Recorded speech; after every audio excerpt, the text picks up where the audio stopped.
Hello, and today on Songs of Praise, I'm about to join a very special pilgrimage with the Archbishop of York, John Sentamu. Lovely to see you. Nice to see you, John. Now, you've already been pounding the roads, haven't you, for 76 days, and today you're in Hull. Yes. So may I join you? Yes, please, you're welcome. The locals have turned out to support the Archbishop, and he gets questioned by some straight-talking schoolchildren. What's it like to be an Archbishop?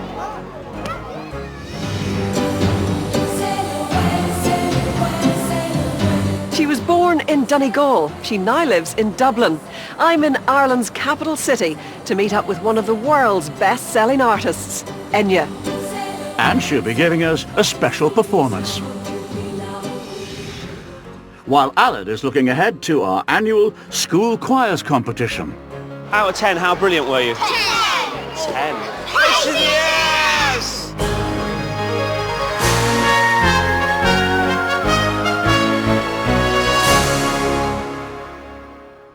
And as well as all the walking, we've got a great selection of hymns for you, including one chosen by the Archbishop himself.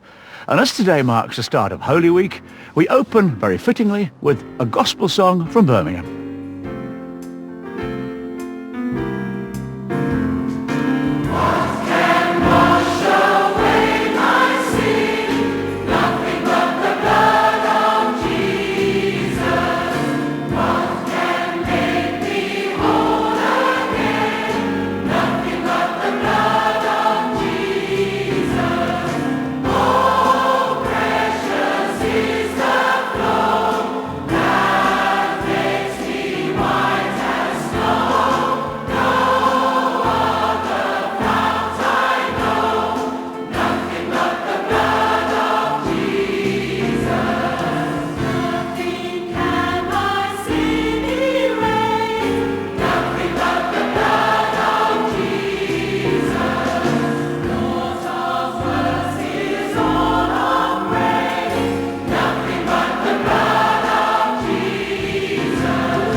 The Archbishop of York, John Sentamu, one of the most senior leaders in the Church of England, is spending 6 months out on the road.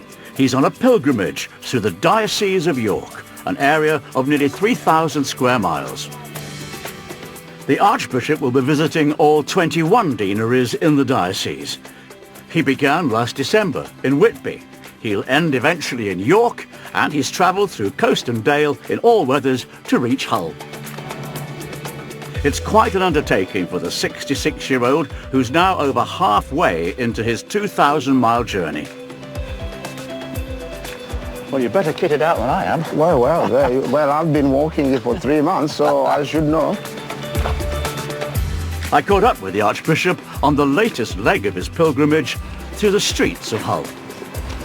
You know, I can't help thinking that pilgrimage to me in this context is a bit of a strange word, because I think of a pilgrimage as going on a journey to a holy place, and you're walking around your diocese. Well, simply because Christians by nature are called pilgrims. They're always journeying towards God. And what I'm trying to let the diocese, that it should also go on a journey towards God, towards one another. I also happen to think that every place is holy because God made it. Yeah. The pilgrimage has generated quite a buzz amongst the locals. Come on, wave. Come on, John. Wave to us as well. Hello. Hi, Are you all right? What's your name? this is Emily. Emily. You are lovely. Yeah. Yes, good. I'm glad you know you are lovely. Here are some bookmarks. One is for you. Hello. And one is for Mom. Thank you. Okay. Have a good day. Bye-bye. Bye-bye. Take care. Thank you very much. As well as chance encounters, Archbishop Sentamu has some scheduled stops, visiting a range of community projects to offer his support. His next calling point is the local Methodist Church and the Open Doors Project, which provides practical help to asylum seekers. Why is it important to you to visit a centre like this? We are bidden in Scripture to always look after the stranger within your gates. Hence the words of Open Door. The strangers, we should look after them, care for them, and I believe that the church should be in places where no one really wants to go. This is a subject close to the Archbishop's heart, as he came to Britain in 1974 seeking asylum from Idi Amin's Uganda. Hello, Bashir. Come and give us a hug. Come on. You're all right? Everything okay? Having a church authority and church leadership is a great honor for us. And this project is very important to me because being a Christian, it gives me opportunity to put my faith into practice, to feed those who are hungry and help those who are in need. The centre also offers advice and basic English language classes. It's fairly crude assessment, as I say, how much English do you know? And if people go, that's the first group. This is the second group, and their English is a lot better, so we explore slightly different subjects. Later in the programme, Archbishop Sentamu demonstrates his musical skills and he goes back to school. Well, now here's a hymn that the Archbishop has chosen himself, and it's being sung here in Yorkshire.